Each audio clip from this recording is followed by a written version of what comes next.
Buddhism and Jainism for global well-being. We know there are 9 Indian philosophical schools, which has two main divisions, heterodox and orthodox. 3 schools are called as heterodox, Nastika, and 6 schools are called as orthodox, Astik. This differentiation has been created mainly belief in Veda or not belief in Veda. Among 9 philosophical schools, I will discuss on 3 philosophical schools. These are Vedanta, Buddhism, Jainism, because these 3 schools actually are associated with the classical religion. This Vedanta or Uttar Mimamsa is an orthodox school. Vedanta is the last part of Veda. Vedanta contains many sub-traditions ranging from dualism to non-dualism, all of which developed on the basis of common textual connection called Pastantrayi. These Pastantrayi are the Upanishada, the Brahma Sutra, and the Bhagavad Gita. Vedanta is one of the world's most ancient spiritual philosophies and one of its broadest based on the Vedas, the sacred scriptures of India. It is the philosophical foundation of Hinduism. But while Hinduism includes aspects of Indian culture, Vedanta is universal in its applications and is equally relevant to all countries, all cultures, and all religious backgrounds. Buddhism is a heterodox Indian philosophical school and spiritual tradition founded in India around 6th century BC by Siddhartha Gautama, who became Buddha after achieving enlightenment. Buddhist ethics are traditionally based on the enlightened perspective of the Buddha or other enlightened beings such as bodhisattvas. Most Buddhist tradition, most Buddhist tradition share a common ethical code for lay followers, while monastic codes tend to vary by region and tradition. Jainism, a religion and philosophy of India, founded it about 6th century BC by Vardhamana, who is known as Mahavira, the 24th of the Tirthankaras. Jainism, Jainism is the great religious figures on whose example the religion is centered in protest against the orthodox Vedic ritualistic cult of the period. Its earliest proponents may have belonged to a sect that rebelled against the idea of practice of thinking life prevalent in the Vedic animal sacrifice. In India, there are 9 philosophical schools, but I have taken only these 3 schools because these 3 philosophical schools are associated with their popular classical religion. These are Vedic religion, Buddhism, and Jainism.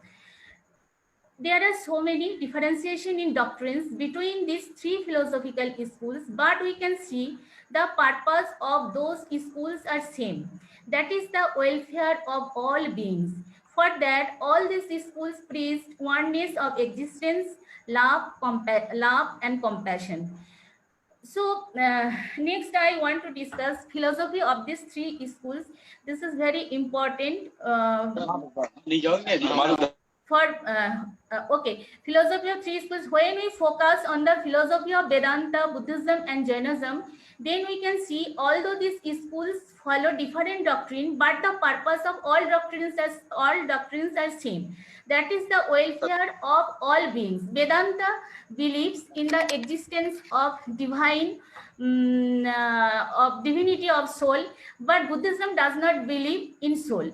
Vedanta preached the oneness of existence. We all are having same soul. So between us, there is no differentiation. So we should not be selfish and cruel to each other. Buddhism does not believe in soul, any permanent soul. Buddha told that if we believe in any permanent soul, then we think that there are some solid personal things in existed inside me. And we will start to love that thing, and we will be selfish, and we will create differentiation from other. So for becoming unselfish, first we have to believe in no soul.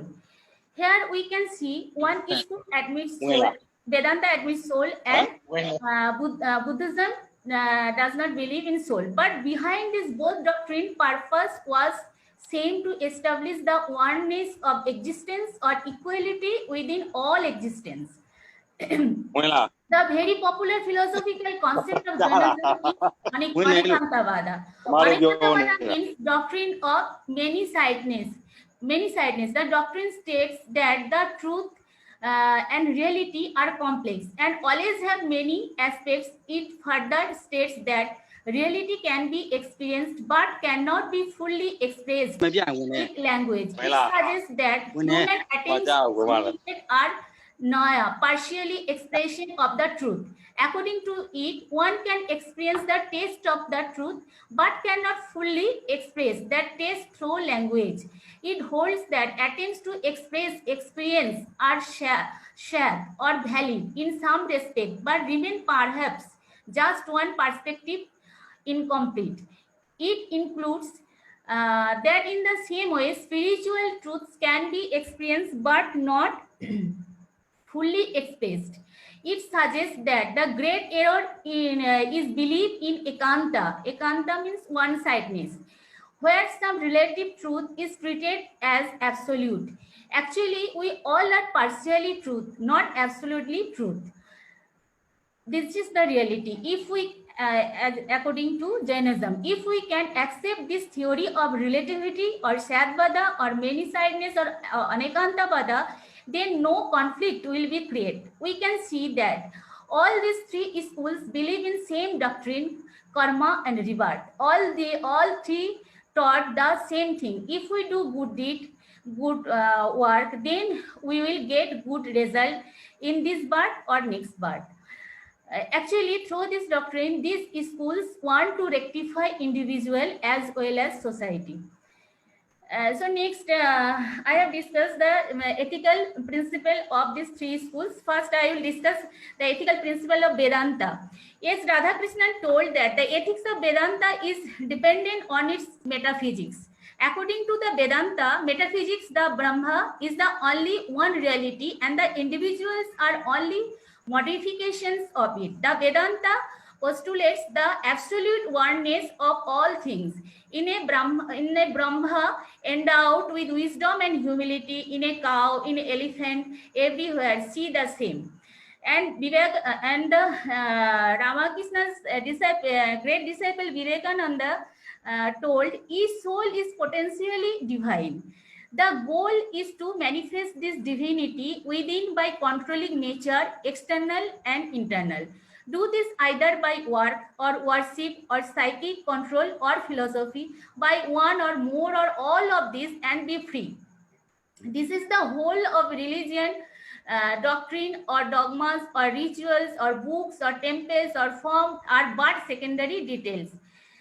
Vedanta ethics is rooted in the ideal of realizing and manifesting our own innate divinity. Simply put, whatever brings us closer to that goal is either ethical or moral. Whatever prevents us from attaining it or is not. Like a diamond buried in mud, the Atma shines within us, yet its presence remains obscured, its shining purity masked by countless layers of ignorance, wrong identification, incorrect knowledge, misguided perception. It is important to emphasize that we are not trying to become something other than what we already are. We are not trying to become pure because we are already pure. We are not trying to become perfect because we are already perfect. That is our real nature. Acting in accordance with our real nature, acting honestly, truthfully, kindly, tears away the veil of ignorance that hides the truth of reality. Whatever distorts this reality is the perversions of the truth. The whole of Vedanta ethics then is based upon a simple line of reasoning. Does this action or thought bring me closer to realizing the truth, or does it make me further away? Next, I will discuss the Buddhist ethics. After achieving enlightenment, Buddha first preached four noble truths, where he told truth of suffering in life. Buddha told we are suffering for our ignorance. If we want, we can remove our suffering. For that, he preached right eightfold paths to remove the suffering from our life. From these eightfold paths, we come to know another ethical concept of Buddhism, that is five precepts. We all know that. The novel Eightfold Path to Enlightenment consists of cultivating the following: right view, right intention, right speech, right action, right livelihood, right effort, right mindfulness, and right concentration. These virtues generally fall into three categories. The first two tend towards cultivation of wisdom, the middle three toward ethical conduct, and the later three toward mental development. Buddha taught right speech as abstinence from lying, deception, slander. Said in a positive way, he advocated speaking only when necessary and with honesty, mindfulness, and loving kindness. Right action generally entails the first 3 points of the five precepts listed above. The emphasis is to behave so as not to harm any sentient being physically, emotionally, or spiritually. Right livelihood follows from right action in that one ought to make their living in a peaceful way. Next, I will discuss the ethics in Jainism. Jainism provides threefold path in Three Ratna for the attainment of moksha: right faith, right knowledge, right conduct. They work like a medicine to cure a sick mind. Faith in its efficacy, knowledge by its use and actual taking of the medicine, the right conduct. Pancham Mahabrata is very famous ethical code of Jainism. In general, ethics in Jainism consist of the essential observance of Pancham Mahabrata, which are the ingredients of right conduct. These are ahimsa, non-violence, or abstinence from all injuries to life. Jainism emphasizes upon equality to all life, so killing a living being is violence. Hurting others through speech by intentional insult and by making others suffer emotionally is also violence. Since householder cannot lead a life without violence, therefore one should discharge his or her worldly responsibilities within the minimum injuries to others. But killing animals for eating is strictly prohibited. Next, satta or truthfulness. Abstinence from falsehood. Rather, they're speaking what is true, good, and pleasant. One should not hesitate to tell the truth even when his or her life is in danger.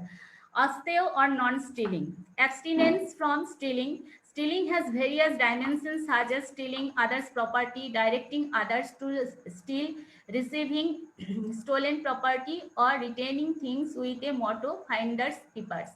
Last one is brahmacharya. Brahmacharya, abstinence from sensual and causal pleasure. A person must not look at women with an evil intention, treat opposite genders with respect.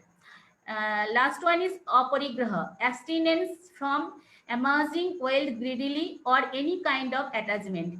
Each householders needs money to lead a decent life, but mindless accumulations of wealth leads to suffering and unhappiness. Therefore, one must have limited necessity and learn to be content.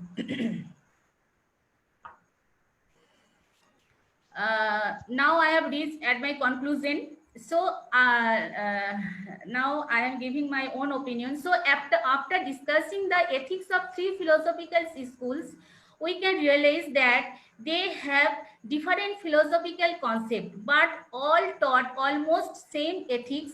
These are truth, honesty, non-violence, compassion, friendliness.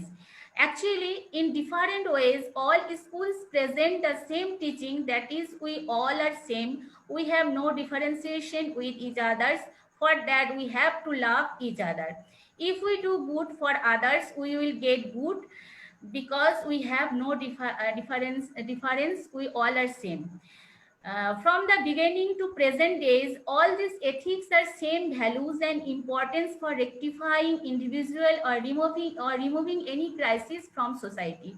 So lastly, I would like to say, if we spread the seeds